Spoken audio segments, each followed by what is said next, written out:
Hey guys, इस मंदिर के अस्तित्व के बारे में कोई नहीं जानता, लेकिन आप इसे मिस नहीं करना चाहेंगे। इमेजिन, कहीं दूर बसे गांव में छिपा है एक 1000 साल पुराना मंदिर, लेकिन इसमें प्राचीन तकनीक के स्पष्ट प्रमाण मौजूद हैं। चलो, मैं आपको दिखाता हूँ।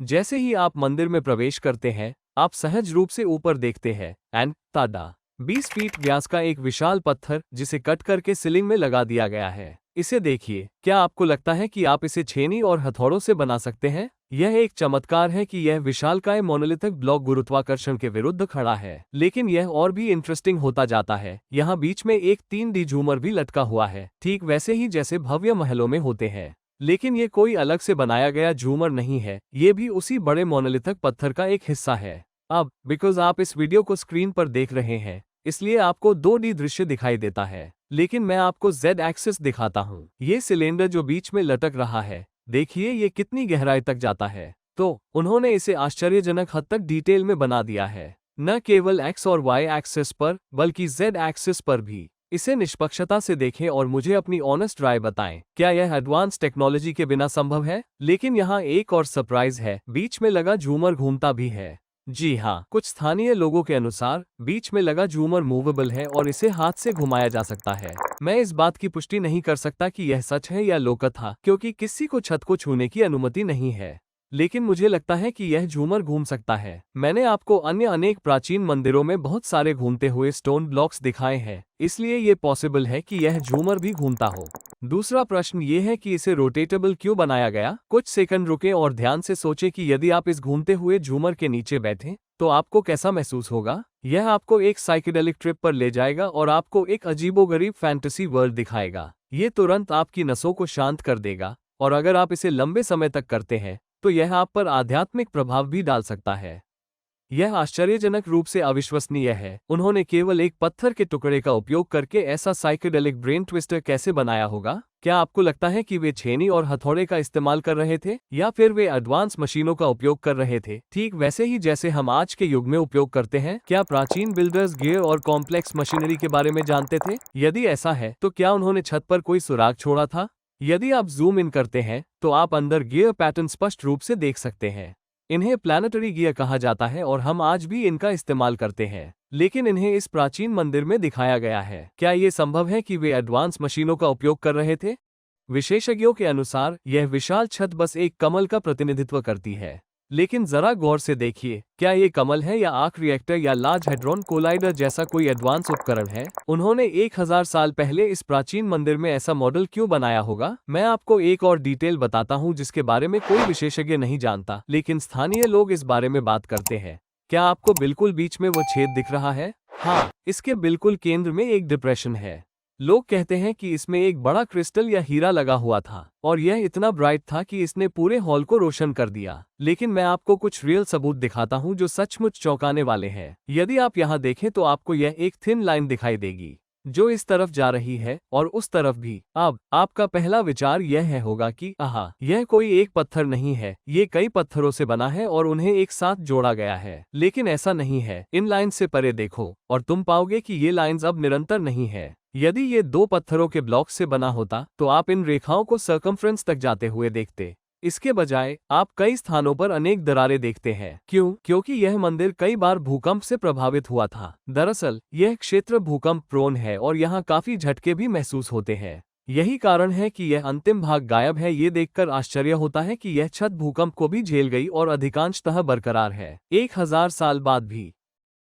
आओ मैं तुम्हें कुछ इंटरेस्टिंग दिखाता हूँ। क्या आप इन टावरों को देख सकते हैं? मैं इन्हें मिनी टावर कहता हूँ, जिनके टॉप पर एक कोन और मध्य में एक स्टेम होता है। मंदिर की दीवारों पर इन छोटे छोटे टावरों की एक श्रृंखला खोदी गई है। लेकिन देखिए यहाँ क्या हुआ है। भूकंप के कारण पत्थर के ब्लॉक थोड़े से हिल गए हैं और उनका अलाइनमेंट गड़बड़ा गया है। स्टेम्स अब कोन्स के नीचे नहीं है।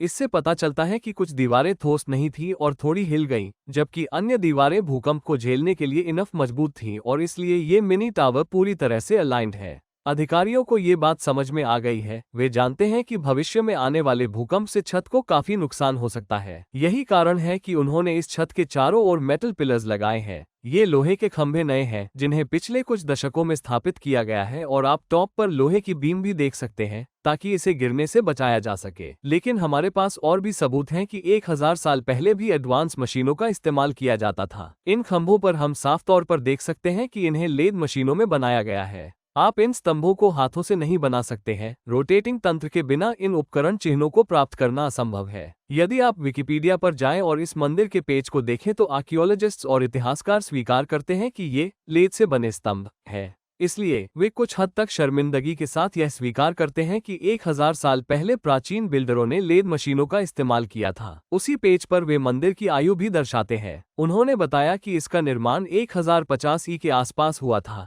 यह 1000 वर्ष से मात्र 25 वर्ष कम है। तारकेश्वर मंदिर के नाम से जाना जाने वाला यह मंदिर लगभग 1000 वर्ष पुराना है और अधिकारी इस बात की पुष्टि करते हैं कि प्राचीन बिल्डर्स उस समय लेद मशीनों का उपयोग कर रहे थे, जो प्राचीन तकनीक का ठोस सबूत है। लेकिन इस मंदिर में आप आधे खंभे भी देख सकते हैं। इस एरिया को देखिए, ये पिलर्स नीचे तक नहीं जाते हैं, वे फर्श को नहीं छू रहे, लेकिन वे यहाँ बीम को आधार देने के लिए हैं। प्राचीन बिल्डरों को पता था कि इतनी बड़ी अखंड छत को ऊपर रखने में जोखिम हो सकता है, इसलिए उन्होंने इन आधे स्तंभों को भी जोड़ दिया। आधे खंभे बहुत दुर्लभ है, आप उन्हें अक्सर नहीं देखते हैं और वे पूरे खंभों से बेहतर दिखते हैं। आप कुछ और भी दिलचस्प चीजें देख सकते हैं। मैं उन्हें शुगरकेन पिलर्स कहता हूँ। देखो वे कितने पतले हैं, वे बहुत अधिक पतले हैं। आमतौर पर ये खंभे बहुत बड़े होते हैं, जैसे कि ये, लेकिन आप इन दो खंभों को देख सकते हैं, वे बहुत पतले हैं। वे प्रोबेबली केवल आधा फुट व्यास के होंगे। दो यहाँ, दो उस तरफ, दो उस तरफ और दो उस तरफ। तो आपके पास कुल 8 शुगरकेन पिलर्स हैं। तो ये सब इस मंदिर की विशेषताएं हैं। एक और विशेषता है जो मैं आपको दिखाना चाहता हूँ। एक लेद से बने स्तंभ में उन्होंने इन हाथियों को भी रखा है,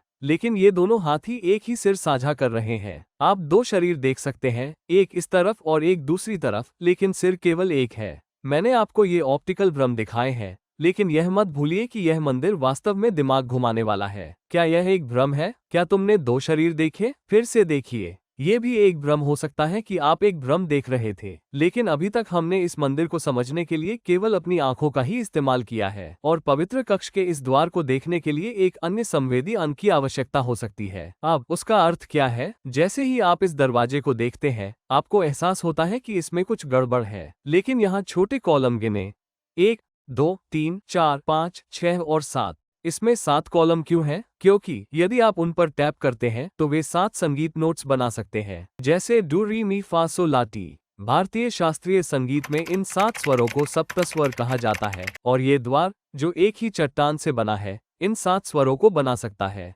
स्थानीय लोगों का दावा है कि उन्होंने इस पर टैप किया है और 7 नोट्स का आनंद लिया है, लेकिन आज हमें उन पर टैप करने की अनुमति नहीं है, इसलिए मैं इसकी पुष्टि नहीं कर सकता। लेकिन मैंने आपको पहले ही ऐसे दरवाजे, सीढ़ियां दिखाई है और उनसे आने वाली ध्वनि का प्रदर्शन भी किया है, इसलिए ये पूरी तरह संभव है कि यह एक संगीतमय द्वार हो। प्राचीन काल में इन म्यूजिकल पिलर्स को बनाने के लिए किस प्रकार की टेक्नोलॉजी मौजूद थी? मेरे पास आपको दिखाने के लिए और भी दिलचस्प डिटेल्ड इन्फॉर्मेशन है, लेकिन मैंने उसे मेंबर्स ओनली सेक्शन में पोस्ट किया है। तो अगर आप इसे देखना चाहते हैं तो कृपया नीचे दिए गए ज्वाइन बटन पर क्लिक करें और एक्सक्लूसिव वीडियो जरूर देखें। मेंबर्स ओनली सेक्शन में बहुत सारे इंट्रीगिंग वीडियो है, इसलिए आप निराश नहीं होंगे। मुझे उम्मीद है कि आप लोगों को यह वीडियो पसंद आया होगा। मैं प्रवीण मोहन, वीडियो देखने के लिए बहुत बहुत धन्यवाद। सब्सक्राइब करना न भूलें और हम जल्द ही फिर से मिलेंगे। बाय।